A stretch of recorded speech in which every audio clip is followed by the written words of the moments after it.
Welcome to the deep dive. We're so incredibly glad you're here with us today, carving out this time for yourself. Absolutely. It's great to have you here. Okay, let's unpack this right out of the gate.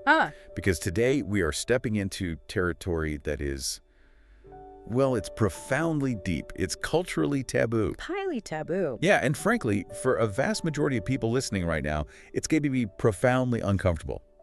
We are talking about the immense, often unspoken, and deeply painful tension between toxic family dynamics and the pursuit of your own inner peace. It's a heavy one today. It really is. For this deep dive, we're pulling from a truly compelling piece of source material. It's a comprehensive transcript for the philosophical channel Stoic Soul Forge. Right. And the title alone tells you exactly what kind of unflinching journey we're going on today. It is called The Brutal Stoic Truth. Sometimes cutting off family is self-respect. Wow. Yeah. So we're going to take the next hour to really sit with this, tear it apart, and figure out how these ancient ideas map onto our very modern, very messy lives. That title certainly does not pull any punches. Not at all. Nor should it, really, given the gravity of what is at stake here.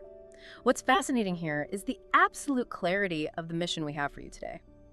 We're going to help you unpack how ancient Stoic philosophy, which, by the way, is so often misunderstood as just, repressing your emotions. Well, constantly misunderstood. People think it's just about being a robot. Exactly. But it actually provides a highly practical, incredibly grounded framework for setting boundaries. We're going to look at how this philosophy completely redefines the very concept of loyalty. Tearing it away from biological obligation. Precisely. Tearing it away from biology and rooting it entirely in moral integrity. And most importantly, we're going to explore how this framework helps you find the courage to choose your own self-respect over what often becomes a lifetime of silent, compounding suffering. Which is what so many people are stuck in right now. Right, because modern society treats the concept of family as this unquestionable, absolute moral authority. But the Stoics, as we'll see throughout this discussion, they operated on universal principles of character, not societal assumptions based on bloodlines. And that tension between societal assumption and personal character is exactly where we need to start. I agree. Let's talk about the clash of loyalties. Because to really grasp the Stoic approach, we have to do a deep structural comparison here. Yeah. We need to look directly at the traditional paradigm of family loyalty. The water we've all been swimming in. Right, the water we've been swimming in since birth versus the strict Stoic requirement to preserve your own virtue. If you're listening to this, you have almost certainly experienced that deep childhood conditioning we all face. We all get it. It's that golden rule hammered into us from day one. It's reinforced by every movie, every holiday commercial, every well-meaning relative. The idea that family comes first, no matter what. No matter what, that's the dangerous part. Yes. There is this immense, invisible societal pressure to just endure.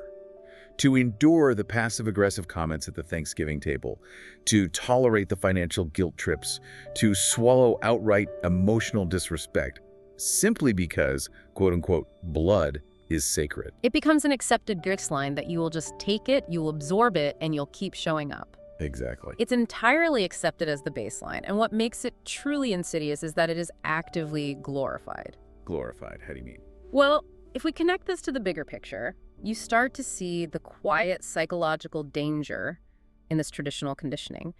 When pain becomes a familiar part of your landscape. Especially from a young age. Right, especially when your brain is literally forming its understanding of love and attachment. You simply stop questioning the pain. Society completely conflates endurance with virtue in this context. Oh, that makes so much sense. Like, look how much they can endure. Exactly. We're taught that if you put up with a relentlessly critical parent or a deeply manipulative sibling, you are being strong. You are being loyal. You are the one keeping the family together. Right, you're the hero of the family because you're taking the abuse. Yes. And this creates what we can call the modern lie. It's this baseline assumption that parents, elders, or siblings possess some automatic wisdom, authority, or moral rightness simply by virtue of their titles on a family tree. But hang on, let me play devil's advocate here for a second, because I know what you, the listener, might be thinking right now. Go for it. Isn't there something to be said for unconditional love? I mean, isn't there a danger here? If I just start measuring my family members and cutting them off when they fail to meet some philosophical standard, aren't I just being ruthless? That's the fear, isn't it? Yeah, ruthless and unforgiving. How does a philosophy like Stoicism account for human flaw? or the fact that families are inherently messy. It feels like pushing back against respect to your elders or she's your mother is a massive cultural taboo. That is the exact friction point, and it's a vital question. The Stoic counter-argument to this idea of unconditional blood-based loyalty is remarkably clear, though it definitely jolts our heavily conditioned modern sensibilities. It's a shock to the system. It really is. The Stoics would argue that you are confusing unconditional love with unconditional access. Oh, unconditional love versus unconditional access. That is huge. It's the core of the issue. You can love a family member, you can recognize their human flaws, and you can understand their trauma. But the Stoics argue that respect and the privilege of having access to your life and your mind is earned exclusively through character and behavior. It was never granted by titles. Never. The Stoic philosophers, from Seneca to Epictetus, they never asked who someone was to you biologically. They only asked one fundamental question. Which is? How does this person treat you, and how does their continuous presence shape your own character? They firmly believe that being related to someone does not automatically make them right. And blood certainly does not equal virtue. Titles like mother, father, sister, or brother describe a biological or legal reality. They do not describe moral worth. Here's where it gets really interesting, because that distinction completely upends the traditional playbook. It throws the playbook out the window. It does. Let's really directly compare these two paradigms for you, so the structural difference is crystal clear. Under the traditional loyalty model, the core demand placed on you is essentially self-erasure. Just disappearing yourself to make them comfortable? Yes. Think about the phrases you hear all the time. That's how he is, you know him. Or you just have to accept it and be the bigger person because they're family. The bigger person. That phrase does so much damage. It's weaponized. Traditional loyalty practically requires you to shrink your own boundaries, quiet your own voice, and suppress your own needs to accommodate their dysfunction. But Stoic loyalty demands something radically different. It does not demand loyalty to a bloodline. Right. It demands loyalty to virtue. In the Stoic view, accepting toxic behavior without discernment isn't seen as being a peacemaker. Is it seen as wisdom? It is seen as a surrender of your own moral agency. Precisely. To make this actionable, the Stoics gave us a very specific, rigorous standard of measurement to replace that blind traditional loyalty, They measured everything in life against 4 core virtues. including their most intimate family relationships. Especially those. The virtues are wisdom, justice, courage, and temperance. I think it's crucial we break down exactly what filtering a relationship through these 4 virtues actually looks like in a modern context. Because it's not abstract. No, it is deeply practical. Yes, let's absolutely unpack those, because telling someone to align with virtues sounds great in the lecture hall, but what does that actually mean when your phone is ringing on a Tuesday night and you know it's a family member who is about to just drain the life out of you? Right. Let's start with wisdom. In the Stoic framework, wisdom is fundamentally about discerning what is true. It's about separating what is within your control from what is not. Okay. When you apply wisdom to a traditional toxic family dynamic, the contrast is jarring. Traditional loyalty tells you to keep trying to fix your brother's destructive habits. Or to keep arguing with your mother until she finally understands your point of view. Exactly. To twist yourself into knots trying to control their perception of you. But the Stoic application of wisdom says, stop. Just stop. You cannot control their perception. You cannot cure their dysfunction. You can only control your proximity to it and your participation in it. So wisdom is accepting reality. Wisdom is recognizing the reality of who they are, based on their repeated actions, rather than clinging to the fantasy of who you wish they would be. That is incredibly clarifying. So wisdom is accepting the data of their behavior. Yes. What about justice? Because in a family context, quote-unquote justice usually just means someone getting in trouble, or some endless argument about who started what 20 years ago. Stoic justice is much deeper than settling old scores. Justice, in this philosophy, is about fairness, duty, and treating others, and crucially, treating yourself with appropriate dignity. Treating yourself with dignity. We forget that part. We constantly forget that justice applies inwardly. Are you treating yourself fairly when you allow a family member to verbally abuse you? No. Are they acting with justice when they manipulate you financially or emotionally? Definitely not. A traditional mindset says you must endure injustice if it comes from an elder. The Stoic mindset says that enabling someone to act unjustly toward you is actually a failure of your own duty to protect your character. So if a relationship requires you to accept continuous, profound unfairness, It fails the test of justice. and then we have courage. I think people often misunderstand courage as having to be this loud, confrontational thing. Like a movie scene. Right. They picture having to stand up at the dinner table, flip a chair, and scream their truth. Uh-huh. But Stoic courage feels different, doesn't it? Entirely different. Stoic courage is not about aggression. In the context of a toxic family, courage is the quiet, terrifying bravery required to say no. Just a simple no. Yes. It is the fortitude to enforce a boundary knowing full well that you're going to be met with a tidal wave of guilt, criticism, and misunderstanding from the rest of the family system. Because traditional loyalty demands the cowardice of conformity. Staying quiet to keep the peace. Right. But Stoic courage is looking at the storm of family disapproval, feeling the very real fear of being ostracized, and choosing to protect your integrity anyway. It takes immense courage to stop playing a role you're assigned at birth. Which flows perfectly into the fourth virtue, temperance, or moderation and self-control. How does that serve as a filter for family dynamics? Think about it. When I think of toxic families, a lack of temperance, explosive arguments, dramatic silent treatments, emotional dumping, that seems to be the defining feature. Exactly. So you observe their temperance and you guard your own. Are you dealing with a parent who cannot regulate their emotions? Who uses anger as a weapon? Or who constantly demands you manage their anxiety for them. That is a profound lack of temperance on their part. But more importantly, what happens to your temperance when you are around them? That's the real test. Do they pull you into screaming matches? Do you find yourself acting in ways you are ashamed of just to survive the interaction? Instead of asking, is this person my blood relative? A Stoic asks, does this person's presence allow me to practice self-control and dignity? Or do they constantly pull me into chaos? Every single relationship must pass through this four-part filter. Every single one. If a family member consistently acts with injustice, lacks temperance, and demands that you sacrifice your courage and wisdom just to appease them, the Stoic recognizes that this relationship is fundamentally misaligned with living a good life.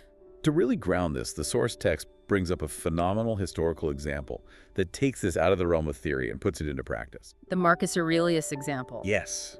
Think about Marcus Aurelius. Here is a man who was not just dealing with annoying holiday dinners. He was literally the emperor of Rome. The absolute pinnacle of power. Right. Surrounded by ancient, heavily entrenched bloodlines, immense political maneuvering, and a staggering amount of familial and societal obligation. He had a stepbrother, Lucius Verus, who was known for his excess and dereliction of duty. And he dealt with betrayals from close associates like Avidius Cassius. Yet when you read his private journals, what we now call meditations, he constantly, relentlessly reminded himself that people are to be judged entirely by their actions and their character, not their aristocratic roles or their proximity to his throne. He wrote extensively, almost agonizingly, about how to endure difficult, treacherous people. But he never, not once, wrote about surrendering his own moral integrity to them. He never wrote a passage saying, well, they are Roman royalty, they are my family, so I guess I just have to let their corruption become my own. That is a crucial historical anchor to highlight for you listening. Marcus Aurelius was not a monk living on a mountain. He was deeply entangled in the messiest, most high-stakes family and political dynamics imaginable. He understood that endurance, in the Stoic sense, is exclusively about mastering your own internal response to a terrible situation. It is never, ever about silently tolerating abuse, endorsing bad behavior, or compromising your core values to make a toxic relative comfortable. The traditional paradigm says, endure everything they do to you because it is family, and that is your burden. The Stoic paradigm says, endure the reality of who they are without illusion, but do not let that reality breach your walls and destroy your virtue. The traditional view insists that love requires self-erasure. And the Stoic view insists that true love and true peace requires an unwavering alignment with virtue. I think that structural comparison is so vital. It really exposes the traditional model for what it is.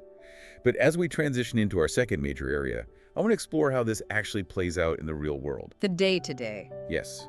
Let's look at the mechanics of self-betrayal and what the Stoics beautifully call the inner citadel. Because hearing you describe that traditional loyalty trap makes me think about the daily reality for you, the listener. It's rarely a single dramatic moment. Exactly. Nobody just wakes up on a random Tuesday, looks in the mirror, and decides, today is the day I'm going to completely abandon my own boundaries, throw away my self-respect, and let my family walk all over me. It's a slow burn, It is a slow, insidious, slippery slope of tolerance. It happens through hundreds of tiny, seemingly insignificant concessions over decades. You stay quiet at the dinner table when your parenting is criticized, just to avoid a scene. You make a nervous joke to deflect a deeply mean comment your sibling made about your career. You let a boundary slide because pushing back just feels too exhausting in that specific moment.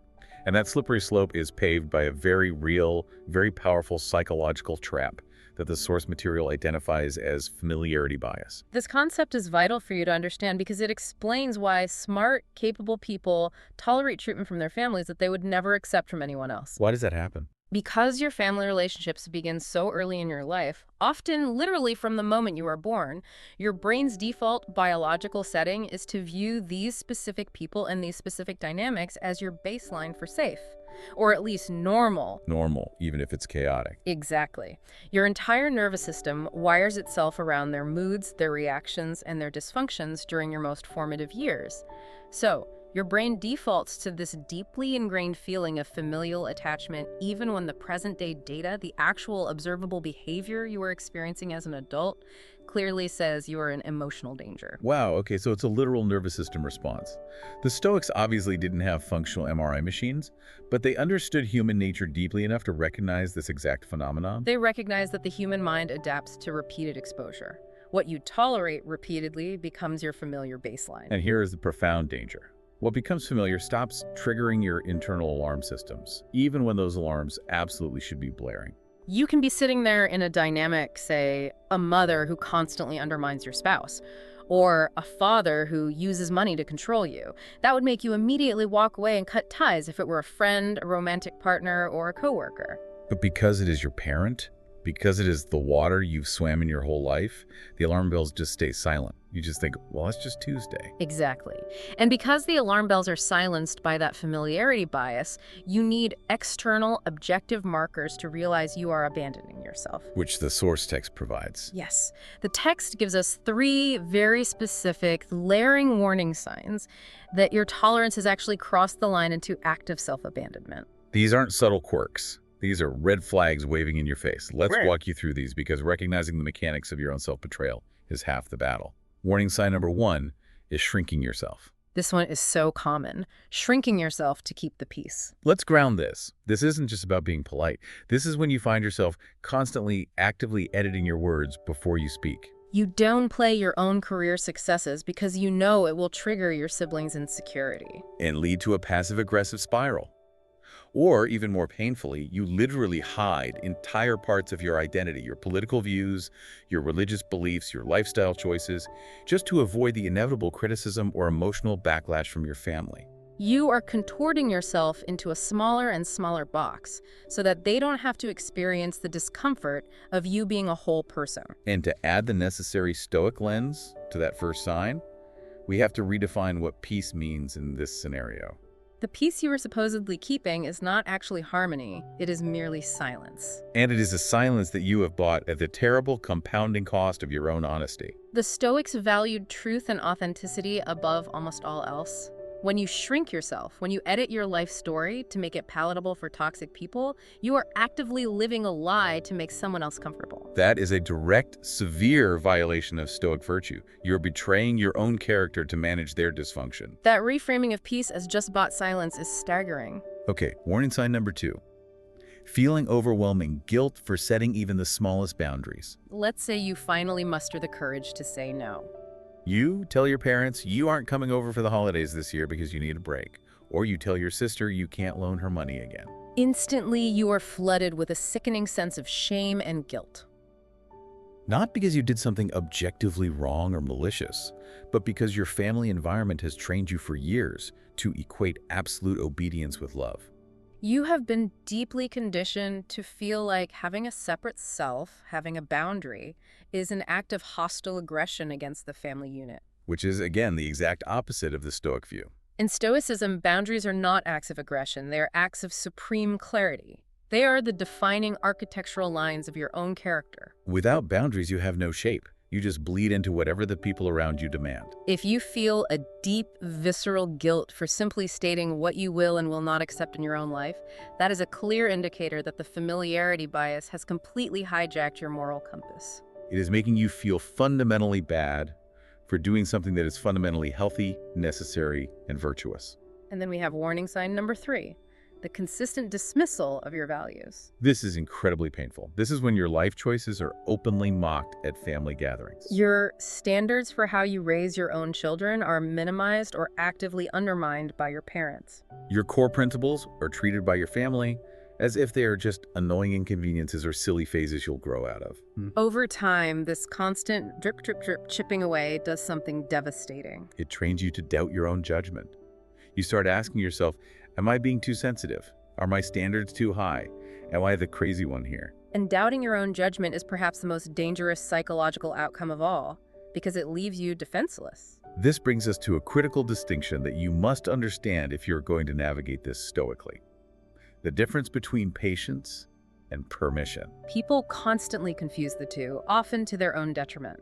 They think they are being incredibly patient with a toxic family member, when in reality, they're simply granting ongoing permission for abuse. Patience is a recognized Stoic virtue.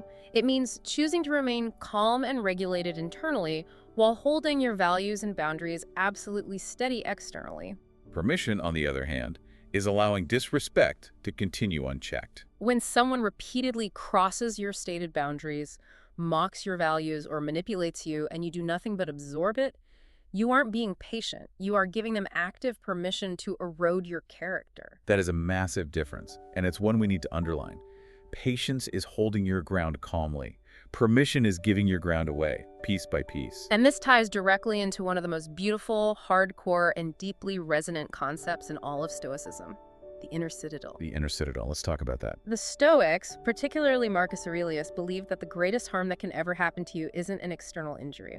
It isn't losing your money, it isn't someone yelling at you, and it certainly isn't a family member being disappointed in you or gossiping about you. The greatest harm, the ultimate tragedy, is internal corruption. To a Stoic, you have this inner fortress, this citadel of your mind and your integrity. Losing that integrity, letting the walls of your inner citadel be breached, infected, and corrupted by someone else's toxic behavior is vastly more dangerous, vastly more catastrophic than losing the approval of your relatives. This raises a very uncomfortable but important question for you to ponder right now.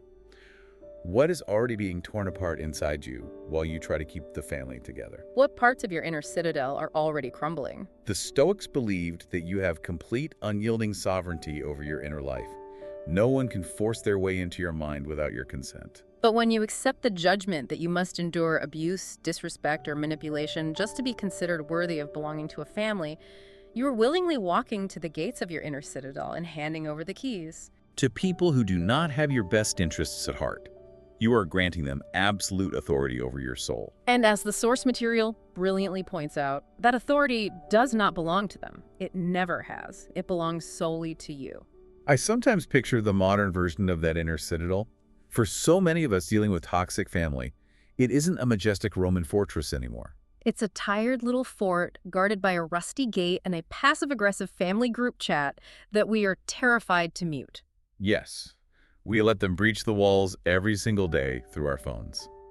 Okay, let's pivot. Because once you realize that your inner citadel is under siege and that your familiarity bias is tricking you, the next logical thought is usually about creating distance. But this is exactly where so much terror creeps in. Let's move into our third section, redefining walking away, and specifically the massive difference between detachment and hatred. Because society has created this incredibly effective, heavily weaponized myth. Let's call it the villain myth. The villain myth is perhaps the biggest hurdle people face when trying to enforce these boundaries. Exactly.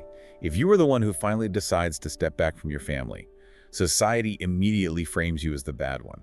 You are labeled cold, heartless, ungrateful, selfish. There is this deeply ingrained assumption that if you walk away from your parents or your siblings, it must be because you are throwing a massive emotional tantrum. Acting out of explosive anger, or seeking some kind of petty revenge. It's never framed as a healthy choice. It's framed as a moral failure on your part. But what if they need me? What if stepping back makes me the villain in their story forever. It is a very manipulative societal framing, and Stoicism rejects it entirely. Let them cast you as the villain in their story if they must. You do not control their narrative, you only control your actions. The Stoics teach that walking away, when done correctly and virtuously, is never an emotional explosion. It is never a tantrum. It is an act of calculated, rational withdrawal. It is the profound practice of detachment. And we need to be very clear here. Detachment is not cruelty. Detachment is clarity without hostility. When you are entangled in hatred, resentment, or anger toward a toxic family member, you are actually still deeply bound to them. Hatred is a very intense form of emotional entanglement. It keeps you highly reactive, it keeps your nervous system on edge, and it keeps you mentally chained to the exact people who are hurting you. You are still letting them occupy space in your inner citadel.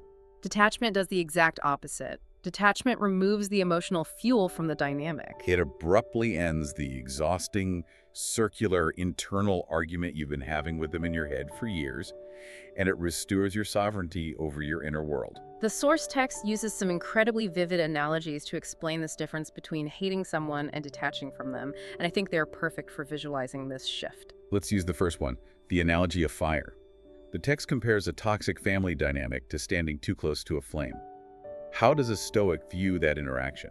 The fire analogy is brilliant in its simplicity. Think about the fundamental nature of fire. A fire is neither inherently good nor inherently evil. It simply exists according to its nature. A fire can be incredibly beneficial.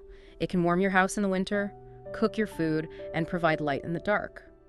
But that exact same fire, operating on the exact same principles, can also burn you severely if you interact with it incorrectly. Now, a Stoic doesn't stand there with third-degree burns and scream at the fire for being hot. They don't hate the fire. They don't try to moralize with the fire and say, you should be a nicer, less burning, more accommodating type of fire. You're my family fire, you shouldn't burn me. That would be absurd. They simply respect the fundamental nature of the fire, and if it starts burning them, they take the only rational action available. They step back, they move their chair away from the flames. I'd love that. You don't argue with the fire's nature, you adjust your proximity to it.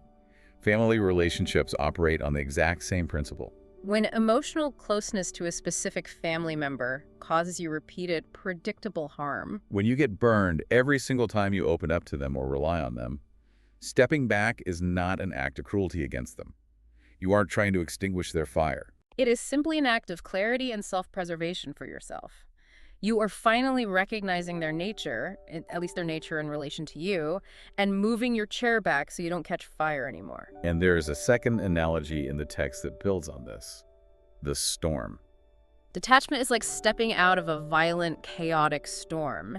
It isn't about burning down the family house out of spite or trying to control the weather. If you are standing in the middle of a torrential downpour with freezing, damaging winds, you don't stand out in the yard cursing the rain. You don't try to debate the wind and convince it to stop blowing because it's being unfair to you. You recognize that the storm is a reality of your current environment, and you simply step under a shelter. You walk away from the elements.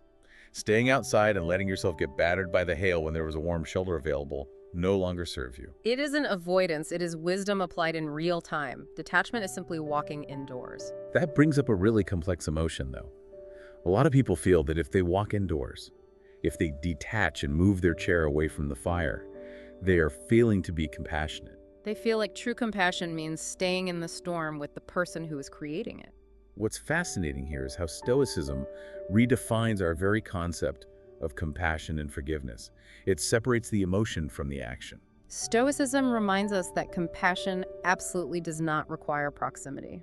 You do not have to harden your heart, become cynical, or stop caring to practice Stoic detachment. You can genuinely wish a toxic family member well. You can deeply, intellectually understand their childhood wounds, their generational traumas, and the tragic reasons why they act the way they do. You can completely forgive them internally, all without ever volunteering to be wounded by them again. Compassion does not require proximity. That is a foundational shift. You can care about them, you can hope they find healing, but you do it from a safe, detached distance. Forgiveness, in the Stoic sense, isn't for them, it's for you. It is about releasing your own internal resentment, dropping the hot coal you've been holding, so that you can find peace in your inner citadel. It is not about handing them a VIP pass to resume accessing your life and hurting you again. You are releasing the anger, but you are not reopening the door. Exactly. You do not owe emotional closeness to anyone who consistently disrespects you, not even if you share a last name. And it is vital to acknowledge to the listener that this kind of detachment is not a magic pill that instantly feels great. It often brings a massive amount of discomfort initially. When you first step back, when you first move that chair away from the fire, a wave of guilt will almost certainly rise up. Profound loneliness might surface, especially around holidays or milestones. All that old childhood conditioning we talked about in Section 1 will start whispering in your ear, telling you that you are doing something terribly wrong, that you are a bad son, a bad daughter, a bad sibling. But the Stoic understands a crucial truth. This temporary emotional discomfort is not evidence that you made a moral error. It is usually just the growing pains of your familiarity bias breaking down. It is evidence that you are finally growing and fortifying your citadel. So what does this all mean for the big picture of your life?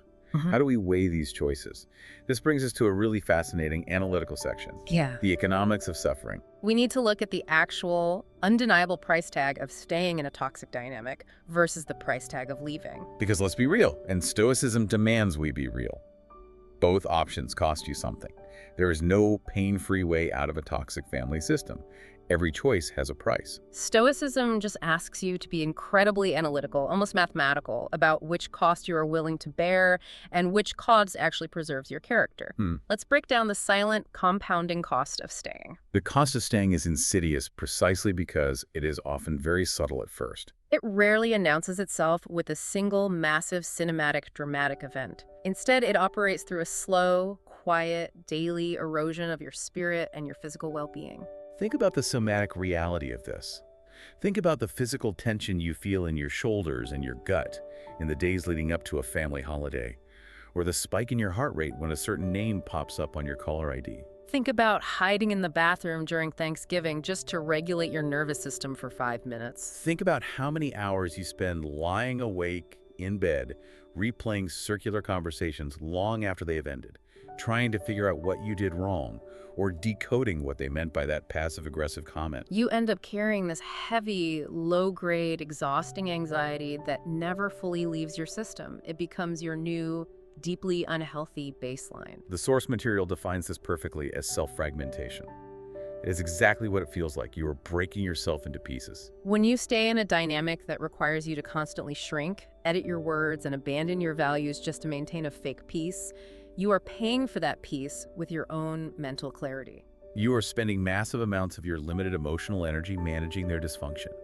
You are bankrupting your trust in your own judgment. And ultimately, you are spending your integrity. You are literally training your own brain day by day, year by year, to accept less respect than you deserve as a human being. That is the true cost of staying.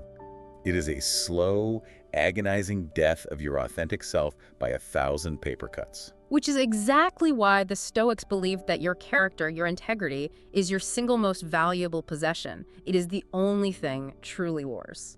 Anything that repeatedly damages your character is simply too expensive to keep in your life, no matter how familiar it is, and no matter how socially accepted or culturally mandated that relationship might be. Now, to be intellectually honest and truly Stoic about this, we must be equally unflinching about the cost of leaving. Because leaving hurts too. If you walk away, if you set that hard boundary, you will face a different kind of pain. It brings isolation. It brings the intense guilt we discussed, and it will almost certainly bring harsh judgment, gossip, and misunderstanding from other family members who are still trapped in the system and don't understand your choice. You will be misunderstood and you will be criticized. But, and here's where the economics become clear, we have to analyze the quality of this pain. The pain of leaving is sharp, it is acute, it is terrifying at first, but it is a clean pain. Think of it like the pain of a surgeon's scalpel cutting out a deep infection. Yes. The cut hurts immensely, but the cut is functional. It forces healing. It demands that you build self-trust. It requires immense courage. And most importantly, unlike the pain of staying, the pain of leaving eventually fades. The wound closes, the infection is gone, and you heal stronger. The pain of staying, on the other hand, is a dull, rotting, chronic ache that compounds endlessly year after year, decade after decade, with absolutely no end in sight until someone dies. To really crystallize this economic choice, let's guide you through a profound Stoic thought experiment. I want you, listening right now, to genuinely visualize two distinct, diverging futures. First, imagine 5 more years of staying in this exact family dynamic. You make no changes, you set no new boundaries, you just endure things exactly as they are right now for 5 more years. Visualize who you will be in 5 years under that compounding weight. Picture the physical exhaustion, the deep, bitter resentment, the further erosion of your self-esteem, the impact it will have on your marriage or your children. Really look at that version of yourself. Now contrast that. Imagine 5 years of distance, 5 years of prioritizing your own growth, firmly enforcing your boundaries, and fiercely protecting your self-respect. Yes, that 5-year path will include moments of deep loneliness, grief for the family you wish you had, and uncomfortable holidays. But look at the person standing at the end of that second timeline. Look at their posture, their clarity, their peace. I love this challenge. Ask yourself right now, in the quiet of your own mind, which future aligns with the person I am actually trying to become? Because a Stoic does not look at a complex situation and ask the childish question, which of these choices will magically allow me to avoid all pain? They know pain is inevitable. It is baked into the human condition. Instead, a Stoic asks, which of these pains leads to virtue? Which suffering strengthens my character, and which suffering merely degrades it? Suffering that is chosen deliberately to protect your integrity and your inner citadel builds immense, unshakable strength. Suffering that is endured passively out of fear of family judgment builds nothing but bitter, toxic resentment. That is the ultimate Stoic takeaway on the economics of suffering. The most wildly expensive choice you can ever make in your life is the choice that costs you your own self. Once you see that equation clearly, the fog of guilt begins to lift. The question is no longer whether you should walk away or enforce a massive boundary. The math has answered that for you. The question simply becomes how to execute that decision with the utmost discipline, dignity, and calm. And that brings us to the final and perhaps most intensely practical phase of this deep dive, the execution, the Stoic exit strategy. How do you actually do this in the real world without turning your life into a chaotic reality TV show? Because most people, when they finally reach their breaking point and think about cutting off family or setting a hard boundary, they picture this massive, dramatic blowout. They picture screaming matches in the living room, slamming doors, throwing down the ultimate ultimatum, or delivering the cinematic, tear-jerking final speech where they finally lay out all their decades of grievances. Hoping the family will finally understand their pain and apologize. And the Stoic perspective on that kind of dramatic, cinematic exit is brilliant in its restraint. Drama, to a Stoic, is simply a loss of internal control that has been cleverly disguised as courage. It feels incredibly powerful and vindicating in the heat of the moment to yell, to list all their faults, to drop the mic and storm out. But it is actually a surrender of your emotional sovereignty. You are still letting them dictate your emotional state. A true Stoic leaves quietly. They leave deliberately. And crucially, they leave without seeking any validation from the people they are leaving. The goal of walking away isn't to prove a point. It isn't to assign blame or win an argument, and it certainly isn't to force the family to finally understand you, because if they could understand you, you wouldn't need to leave. The only goal, the singular focus, is to restore order and peace inside your own mind. So how do we actually achieve that quiet, deliberate exit? The source text outlines 5 phenomenal, actionable principles for walking away like a Stoic. Let's spend some real time unpacking each of these, because this is the practical playbook you can use tomorrow. Principle number 1, observation over reaction. This is the foundational step. Before a Stoic takes any drastic action, they observe. They step back and become a scientist of their own life. And specifically, they're observing long-term behavioral patterns, not just isolated incidents or recent arguments. In toxic family dynamics, you will often get manipulated by words, promises that things will change, or tearful, dramatic apologies after a particularly bad event. But a Stoic knows that apologies mean absolutely nothing if the repetition of the harmful behavior continues the next week. Promises are just vibrating air. Patterns are the truth. You must trust the hard data of their repeated actions over the comforting illusion of their temporary apologies. If the pattern is disrespect, manipulation, or chaos, the data is telling you everything you need to know. You don't need to overthink it, you just need to read the data. That is so freeing. You don't have to put on a psychologist's hat and decode their hidden childhood intentions. Just look at the pattern of how they treat you today. Okay, principle number 2, clarification of non-negotiables. A Stoic takes a time in a quiet moment to clearly define their foundational requirements for any relationship to exist in their life. We are talking about Basic respect, basic honesty, emotional safety, and basic dignity. These aren't just nice-to-haves or casual preferences. These are the concrete foundation stones of your inner citadel. And the absolute rule with foundations is that you do not debate them. You do not negotiate with terrorists, and you do not bargain with your non-negotiables. You don't say to yourself, well, I guess I'll accept 60% emotional safety and 40% manipulation from my mother because she's my mother. If a family relationship repeatedly and predictably violates those foundational principles, you don't need to agonize over the decision to step back. The decision has already been made for you by their behavior. All that remains for you to do is execute the boundary. Which leads us to what I think is the absolute hardest principle for most people to swallow. Principle number 3, detachment without explanation. Oh, this one is tough. It is very tough. We are all so deeply conditioned by therapy speak and pop culture to believe that we owe everyone an explanation, that we fundamentally need closure, that we have to make them understand why we are stepping back before we can actually do it. It is a beautiful fantasy, but here is the brutal Stoic truth. Peace requires alignment with virtue, it does not require their permission, and it absolutely does not require their agreement. Think about it logically for a second. If you try to explain your deep, vulnerable, nuanced reasons for leaving to the exact people who have spent years dismissing your experiences, gaslighting your reality, and invalidating your feelings, what do you honestly think will happen? They aren't going to suddenly have an epiphany. You're just handing them more ammunition. You're reopening your own wounds and presenting them to people who do not have the capacity or the desire to heal them. A Stoic understands a profound truth. Not everyone deserves access to your inner reasoning. Silence in this context becomes incredibly powerful information. You enforce your boundary through your consistent, unyielding absence, not through a PowerPoint presentation of your past grievances. Silence becomes information. That is brilliant. You don't need the grand speech. You just stop supplying the fuel to their fire. And that rolls right into principle number 4, which is the actual mechanics of communication.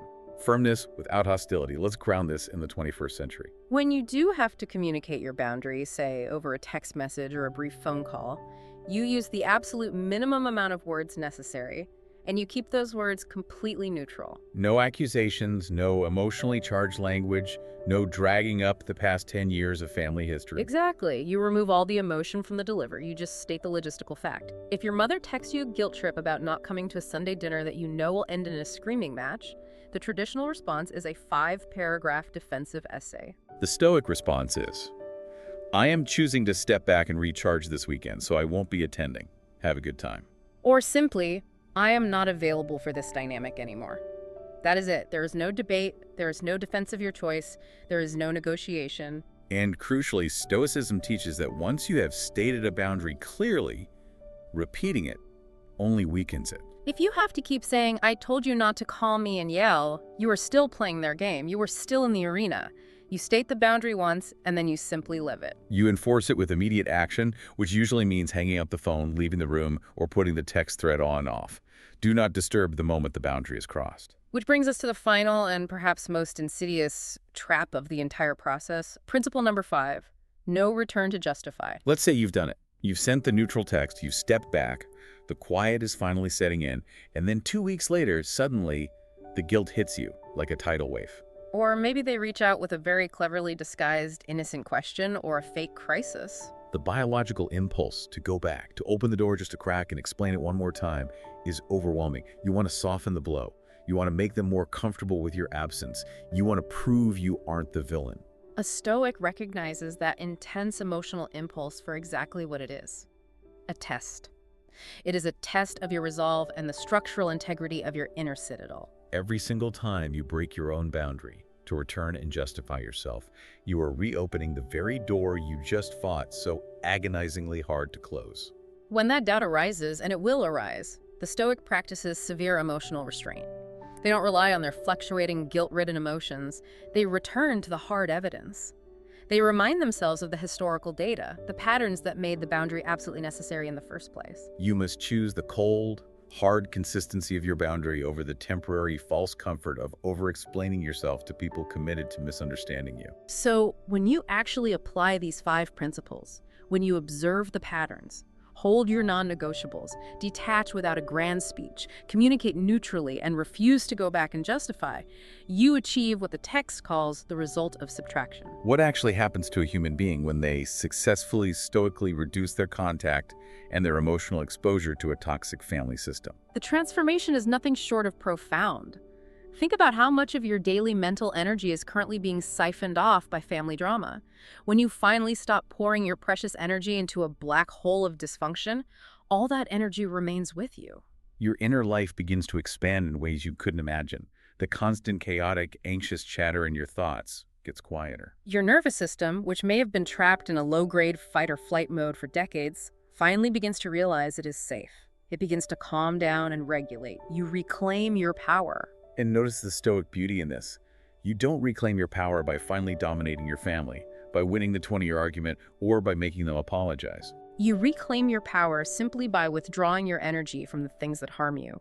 You starve the drama of its audience, and in the quiet that follows, you finally meet yourself. Okay, let's bring all of these incredible, heavy threads together. We have covered a massive amount of ground today.